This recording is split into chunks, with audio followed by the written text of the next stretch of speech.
नज़्म सुनते हैं।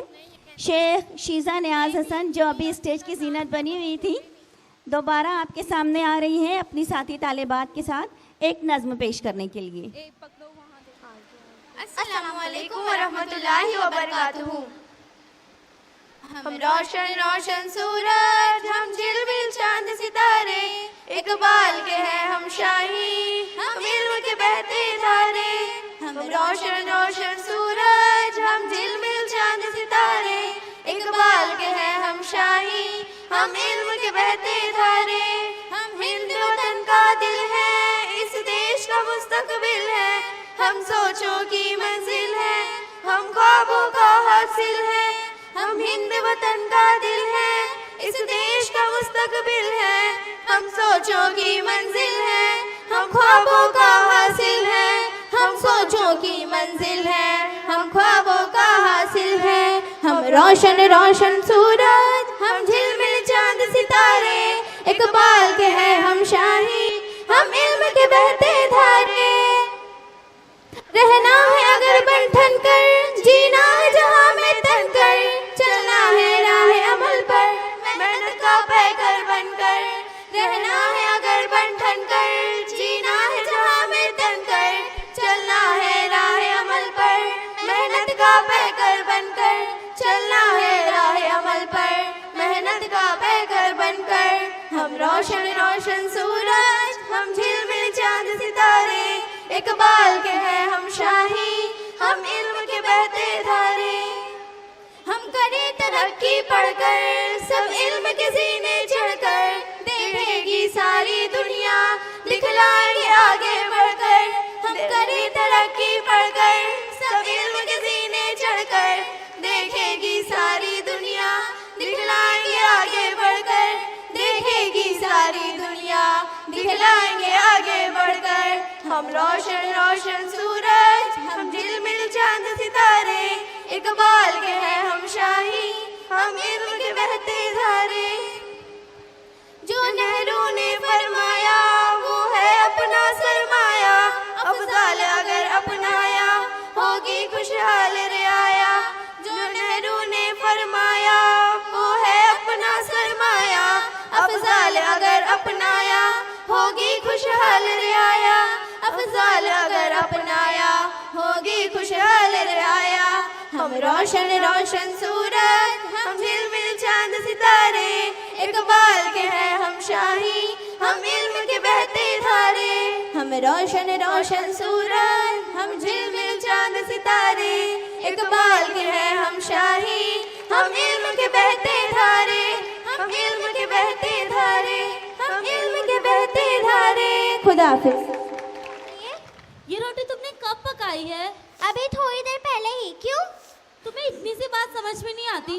रोटी का मजा तब आता है जब वो गर्मा गर्म हो, ये तो ठंडी है। जी मैं अभी आपके लिए गर्मा गर्म रोटी लाई। इधर आप इधर खड़े रहो। वो देख ये लीजिए। नीली, मुझे लगता है ना कि जब तुमने तवे से रोटी उतारी थी तब तो ये गर्म थी, लेकिन वहाँ से यहाँ लाते वक्त शायद थोड़ी ठंडी हो गई। और तुम तो जानती हो रोटी का मजा तब आता है जब वो गर्मा गर्म हो। जी मैं अभी आपके लिए गर्मा गर्म रोटी लाई।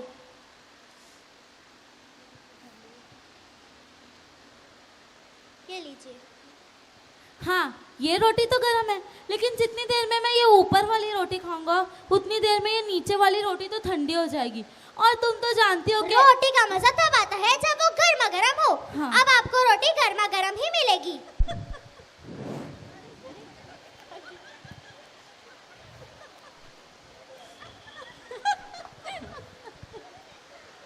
ये लीजिए। अरे नहीं, बस बस। खुदा हाफिज। बहुत खूब। हाँ बोलिए। ये आलू के पराठे हैं। हाँ क्या हुआ? इसमें तो कहीं आलू नजर ही नहीं आ रहा है। चुपचाप खा लीजिए। कश्मीरी पुलाव में कश्मीर नजर आता है क्या?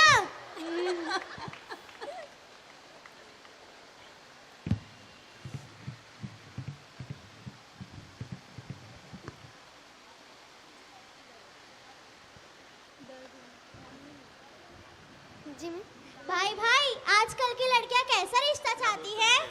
भाई, आजकल की लड़कियां कहती है मैं ढूंढूंगी ऐसा घराना, मैं ढूंढूंगी ऐसा घराना जिसमें सास कहे बहू तू सेल्फी ले ले, मैं बनाऊंगी खाना।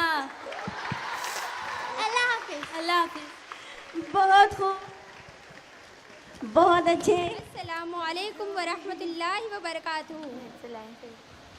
मुअज़्ज़ज़ हज़रात, ज़बान बहुत ख़तरनाक चीज़ है। नबी सल्लल्लाहु अलैहि वसल्लम हमेशा इसकी हिफाजत की तलकीन किया करते थे, क्योंकि यही वो ज़बान है जो झूठ बोलती है, यही वो ज़बान है जो खाती है, यही वो ज़बान है जो गाली देती है, यही वो ज़बान है जो चुगली करती है। ताज्जुब है, हमें मालूम ही नहीं होता या हम उसे गुनाह ही नहीं समझते। गीबत भी एक ऐसा ही गुनाह है जिसमें हर कोई मुलविस है, मर्द हो या औरत, जवान हो या बूढ़ा, आलिम हो या जाहिल। इसलिए आप हजरात के सामने गीबत पर एक ड्रामा पेश करने जा रहे हैं। इस ड्रामे के किरदार हैं दाइया रुकैया, सास मेहरुनबी, सास की पड़ोसन सहेली बदरुन्निसा, बहू सुमैया, बहू की पड़ोसन सहेली नजमा। इसलिए आपसे गुजारिश है कि इस ड्रामे को गौर से देखें और सुनें, इस गुनाह से बचने की कोशिश करें। इंशाअल्लाह हमारी इस्लाह होगी। अस्सलामुअलैकुम वरहमतुल्लाहि वबरकातुहू। चलो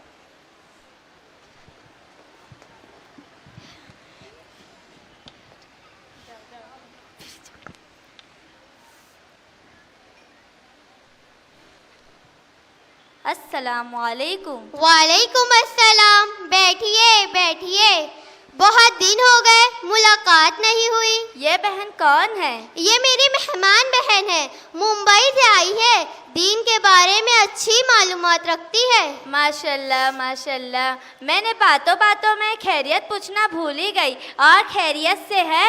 कहाँ की खैरियत बहन, जी रही हूँ जैसे तैसे, वक्त पूरा करके दुनिया से जाना है।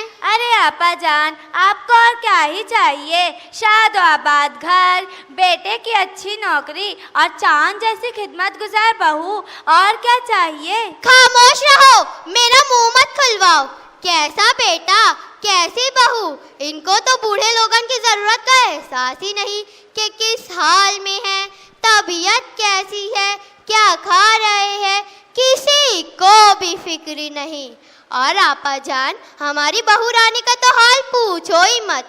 नवाबजादी की सुबह 9 बजे होती है, न घर की सफाई, न नाश्ता, न चाय। आपा जान, ये घर के बड़ों के सिखाने से तो आती है। अरे आपा जान, मेरे भी घर की बहू का यही हाल है। इसे तो कुछ भी सिखाया नहीं गया। और आपा जान, क्या बताऊं, जब मायके का कोई आ जाता तो उनकी देखभाल में बिछी जाती, और जब हमारा कोई आ जाता तो कुछ भी परवाह नहीं। न लेने के लिए हाथ उठते, न बनाने के लिए पैर उठते, और नाटक शुरू हो जाता आपा जान। कहीं सर में दर्द, कहीं पेट में दर्द, कहीं यहाँ दर्द, कहीं वहाँ दर्द। आपा जान, तबीयत ठीक नहीं है, खाने का हाल तो पूछो ही मत। दाल बनाएगी जैसे तालाब का गंदा पानी, चाय बनाए जैसे काली अमावस की रात, दाल बनाए जिसे खाते ही पेट में दर्द हो जाए। अरे आपा जान, तो आप खाना कैसे खा लिए था? अरे बहन, हमारा ही बस चलता है कि हम खाना खा लेते हैं। आपकी बहू इतना साफ काम करती है तो आप कुछ बोलती क्यों नहीं हो? देख बहन, मैं बोलते बोलते थक गई हूँ, कुछ बोलना मुश्किल हो गया है। कुछ बोले तो हमारे शहजादे साहब के पेशानी पे पर्पल बनने लगते हैं, इसीलिए खून घुट कर पीना पड़ता है। अरे बहन, मैं तुम्हें तो बातों बातों में चाय ही पिलाना भूल गई। चलो हॉल में बैठकर चाय पीते हैं।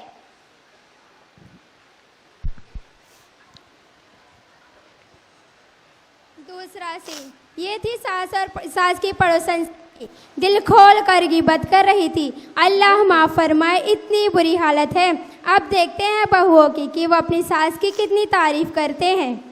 अरे बहू, सुनती हो, जरा 2 कप चाय लाना। आई सासू माँ। पता नहीं बुढ़िया कब दुनिया से जाएगी। वालेकुम। वालेकुम अस्सलाम बेटा। तो तुझे पता है कि तू कुछ बोल। अस्सलाम वालेकुम। वालेकुम अस्सलाम। कैसी हो बहन? क्या बताऊं, ठीक हूँ, ठीक नहीं भी हूँ। अरे ये कैसी दरमियान की बात कर रही हो? क्या बताऊं, जब तक सास का साया सर पर मुसल्लत है तब तक चैन कहाँ। सुमैया, तुम इतनी खुशकिस्मत हो कि तुम्हारे सर पर सास का साया है। नजमा क्या खुशकिस्मती की रट लगा रखी है, वो भी वाला चैन से रह सकती है जिसकी सास मेरे सास जैसी हो। एक बात पूछूं? हाँ हाँ पूछो। औरतों की तारीख में सबसे खुशकिस्मत औरत कौन है, तुम्हें मालूम है? नहीं। वो सारे इंसानों की माँ हजरत हव्वा अलैहिस्सलाम है। वो क्यों? क्योंकि उनकी कोई सास कोई ननद नहीं थी। अरे तुम अपनी सास से इतना परेशान क्यों हो? वो सास नहीं, परेशानियों का घर है, घर। जब देखो नाक चढ़ाई रहती है। मैं उठूं तो परेशानी, मैं बैठूं तो परेशानी, मैं खाना खाऊं तो परेशानी, मैं सोऊं तो परेशानी, मैं कुछ बोलूं तो गुस्ताखी, मैं कुछ ना बोलूं तो मगरूर, मेरे हर काम में नुक्ताचीनी। अब तुम ही बताओ मैं इसे और क्या नाम दे सकती हूँ। खैर छोड़ो, मेरा तो चलता ही रहता है, तुम अपना बताओ। क्या बताऊं, मुझे तो जरा भी चैन नहीं है। मेरी तलाकशुदा ननद जो है दिन रात मेरा सर पका रखी है। मैं तो बांधी बन गई हूँ, उसकी भी खिदमत करूँ, उसके बच्चों की भी, और नखरा अलग। ये अच्छा नहीं, वो अच्छा नहीं, हर वक्त ताने सुनने को मिलता है। और तो और डबल डबल खाना भी बनाना पड़ता।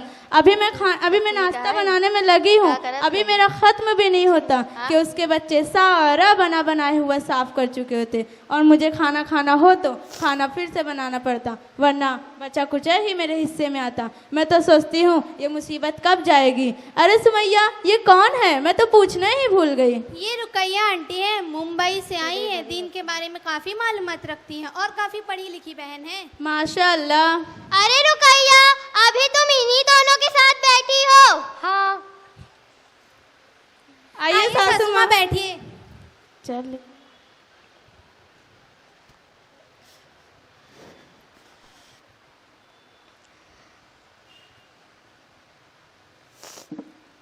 माफ करना आंटी, हमने ध्यान नहीं दिया। कोई बात नहीं, सुबह से घर में हूँ, एक बात देख रही हूँ, हमारी ज़बानों पर दूसरों की शिकवे शिकायत, दूसरों की गीबत बहुत ज़्यादा हो गए हैं, और हम ज़बानों गुनाह तो कसरत से कर रहे हैं। अल्लाह ही हमें माफ़ फरमाए। और हम औरतों की बहुत बुरी आदत है, जहाँ दो चार औरतें जमा हुई, दूसरों की तज़किरा, दूसरों की गीबत, दूसरों की चुगली हमारी तरबियत का हिस्सा बन गई है। सुबह महरून भी अब्बा, उनकी पड़ोसन की बातों पर मैंने गौर किया, और अब मैं तुम लोगों की बातों पर गौर कर रही थी। ये सारी गुफ्तगू गीबत है। गीबत क्यों होगी? हम तो सच ही कह रहे थे, हमने कुछ गलत नहीं कहा। हाँ। अरे मेरी बहनों, सुनो तो सही, गीबत कहते ही उसे है जिसकी तुम गीबत कर रही हो, उसके पीठ पीछे बुराई बयान कर रही हो। अगर तुम ऐसा कह रही हो तो उसमें से नहीं है, तो बहतान है। दोनों सूरतों में गुनाह लाजिम है। गीबत और बहतान बहुत बड़े गुनाह हैं। गीबत के बारे में कुरान मजीद में कहा गया है, जिसका तर्जुमा ये है, और क्या तुम अपने मुर्दाद भाई का गोश्त खाना पसंद करोगे? क्या तुम्हें उससे घिन नहीं आएगी? अल्लाह से डरो।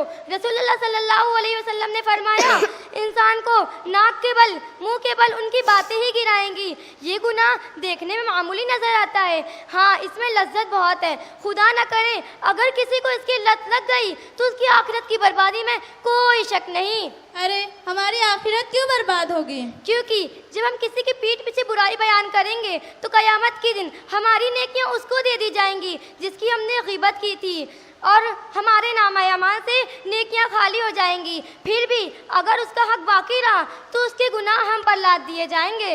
अरे रुकैया, मुझे तुम्हारी गुफ्तगू सुनकर ये एहसास हुआ कि मैं इतनी बड़ी गलती में मुब्तला थी। इतने बड़े गुनाह को ज़बान का छटकारा, वक्त गुजारी और टाइम पास का जरिया समझती थी। अब मैं वादा करती हूँ आइंदा किसी के पीठ पीछे बुराई नहीं करूँगी। रुकैया आंटी, अल्लाह आपको जज़ाए खैर दे। आपने तो मेरी आंखों पर लगी पट्टी ही खोल दी। मुझे तो पता ही नहीं था कि ये भी कोई गुनाह है। मैं वादा करती हूँ आज से किसी की पीठ पीछे बुराई नहीं करूँगी। आज मुझे ये एहसास हुआ। अरे रुकैया, हम लोगों ने तो कितने लोगों की पीठ पीछे बुराइयां की, अब हम क्या करें? पहले अल्लाह से तौबा करो, फिर माफ़ी मांगो जिसकी तुमने गीबत की थी। जज़ाकल्लाहु खैर रुकैया, तुम्हारा बहुत बहुत शुक्रिया। सासू माँ हमें माफ कर दीजिए, हमने आपकी पीठ पीछे बहुत सी बुराइयां की हैं। हाँ बेटा, मुझे मालूम है, मुझे भी माफ कर दीजिए। मैंने भी आप दोनों के पीठ पीछे बहुत सी बुराइयां की। और आंटी आप भी हमें माफ कर दीजिए, हमने आपके पीठ पीछे बहुत सी बुराइयां की हैं। हाँ बिटिया, हमऊ का माफ कर दो, हमऊ तो जने जने के पीछे बहुत बुराइयां की है। रुकैया की बातों ने हमें मुतासिर कर दिया और हमें समझ में आया, हम भी अपने बहुओं की बुराइयों के आगे अच्छाई पर गौर फिक्र ही नहीं करते थे। रुकैया की बातों से लगा कि हमारी बहुओं भी किसी के घर की बेटियां हैं। अल्लाह ताला रुकैया को जज़ाए खैर दे। इस ड्रामा का मकसद लोगों की तवज्जो इस गुनाह की जानिब मरकूज़ करना था जो हमसे अनजाने में सरजद हो जाते हैं और हम इस पर कोई तवज्जो नहीं देते, जिससे हमारी कई नेकियां ज़ाय हो जाती है। इस बुराई से हमारा मुआशरा इसी वक्त सुधर सकता है जब हर सास अपनी बहू को बेटी और हर बहू अपनी सास को माँ का दर्जा देगी। ये तो सिर्फ सास और बहू की मिसाल थी हमारे मुआशरे की। जहाँ लोगों की ग़ीबत शुरू हो जाती है वहाँ ग़ीबत शुरू हो जाती है। इससे हमें ये भी मिलता है कि जब भी हमसे कोई गुनाह जाने अनजाने में सरजद हो जाए तो फ़ौरन अल्लाह से तौबा करनी चाहिए, जैसा कि आदम व हव्वा अलैहिस्सलाम ने अल्लाह से मग़फ़िरत की तलब की थी। आमीन। दिल साफ हो तो ज़हर उगलती नहीं ज़बां, दिल साफ हो तो ज़हर उगलती नहीं ज़बां, रोशन चिराग से कभी उठता नहीं धुआं। अस्सलामु अलैकुम व रहमतुल्लाहि व बरकातुहू। बहुत खूब।